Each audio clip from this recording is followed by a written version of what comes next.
and welcome back to another episode of Tiny Kitchen Cooks. This is Cameron, and I'm here to share with you something that I make at least once a month usually. Now, I eat a little bit of everything, but once in a while I do like to have some good vegetarian and or vegan food. So what I'm making tonight is burritos that are entirely plant-based. So what I have here, this is a brand that I get locally. It's called Meat Zero.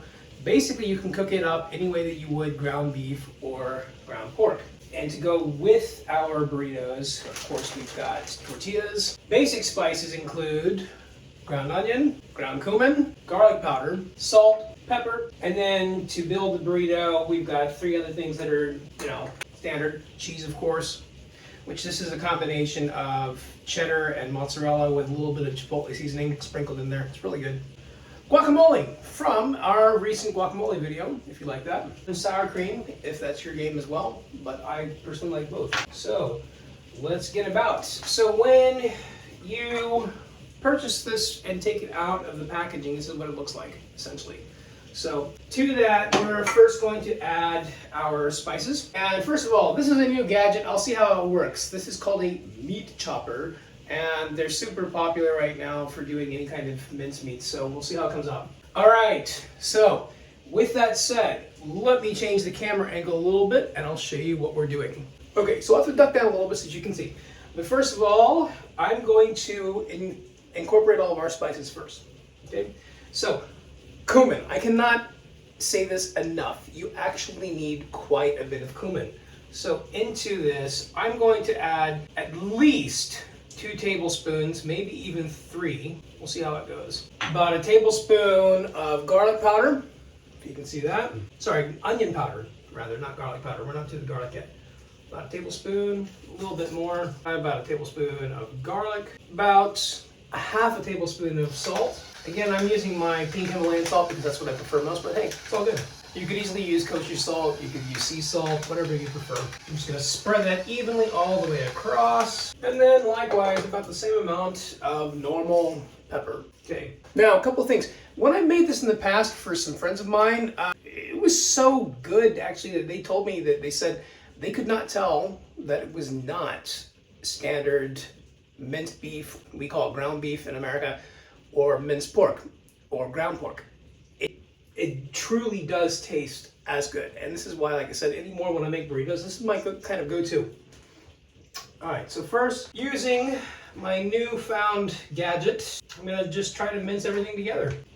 Loosely at first, it'll integrate later more finely. I will say this, the only thing I don't like about this so far is that everything sticks to the side where it does not on a spatula. So I'm still going to have to use a silicone spatula. I do like that this kind of helps everything chop together, but so far I'm not so sure that this is better than just using a spatula for everything, so we'll see. All right, that's getting close to what we want, so I'm going to go ahead and turn on the heat and we'll go from there.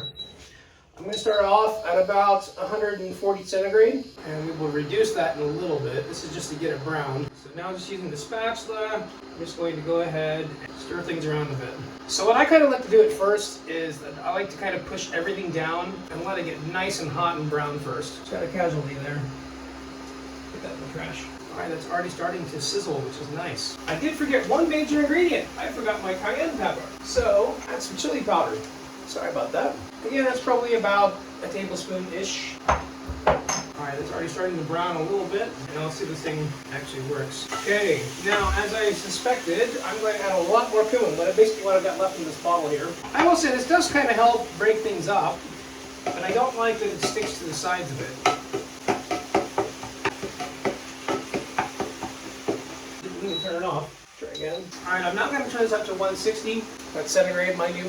So I really want to get this brown. All right, so I'm just going to let that chill and get nice and brown on the bottom. Then I'll stir it around and let it brown evenly. Okay, good. We're starting to get some color. That's what we're looking for. You want to see that brownness, for example, like what you can see there. It's nice and brown, and that's what we're going for. Break this up a little bit more. All right, there we go. I've increased that to 180°, and this is just to get everything nice and brown.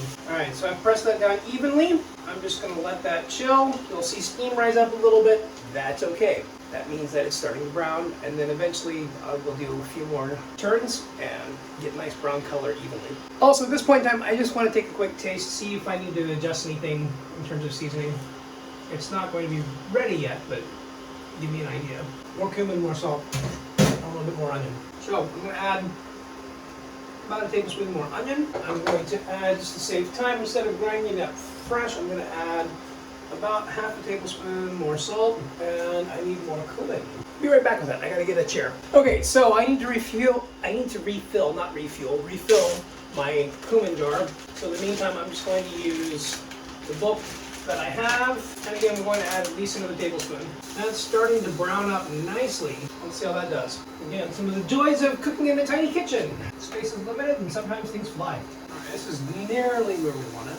So again, I'm just gonna let that chill for a bit, get nice and brown. We're almost done. And while that is finishing up, I'm going to get out another pan. You'll see what I'm going to do in a little bit with this. I'm going to use this for the final grilling off of the tortilla. And that's nice and brown. As you can see, we're starting to develop some nice color. That's what we're looking for. Again, you want it to be a little bit borderline charred, at least with the plant-based meat. Alright, with a new spoon, I'm going to give that another taste. See where we are. That's pretty good. I think we're good. Definitely don't want to add any more salt.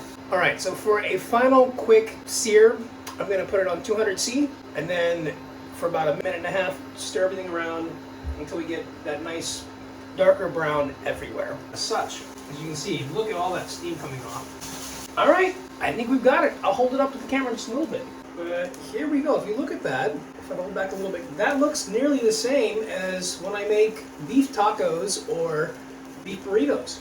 So next we just need a plate and form. So I've got a wide plate here. First of all, I'm going to move my spices because I'm going to use that cooktop in just a moment. And over here, set out a second pan to grill these. Alright, so first of all, I'm just using, again, these are store-bought. You can make homemade. It's just as fast and easy. Also, you can use corn if you prefer corn. These are flour. I prefer, personally, I kind of like the softness of flour. However, both are delicious. Okay, so I'm going to make 2 for tonight. So here's how I like to plate these. First of all, start out obviously with your tortilla. Then next, what I like to do is go sour cream as a base. Then put on your plant-based burrito meat that we just made. Then on top of that, cheese. Then on top of that, the guacamole we made the other day. And if it floats your boat, if this is what you prefer, you can always add, of course, sauteed bell peppers, onions, tomatoes, etc., whatever you prefer. So I'm going to start first with the sour cream. This is just my preferred method. I like to spread everything evenly, like such. Okay, then I'm going to use this just because it's easier. Scoop up some of that plant-based meat.